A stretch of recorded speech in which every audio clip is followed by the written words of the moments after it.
يسأله من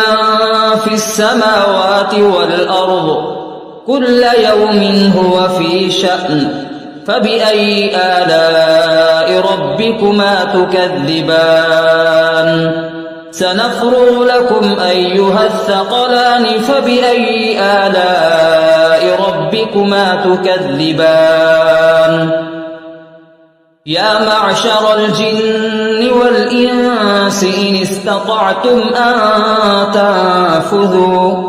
أن تنفذوا من أقطار السماوات والأرض فانفذوا لا تنفذون إلا بسلطان فبأي آلاء ربكما تكذبان يرسل عليكما شواظ من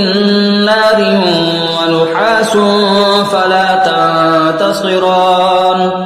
فبأي آلاء ربكما تكذبان فإذا انشقت السماء فكانت وردة كالدهان فبأي آلاء ربكما تكذبان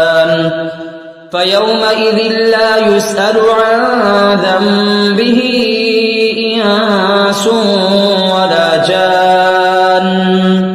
فبأي آلاء ربكما تكذبان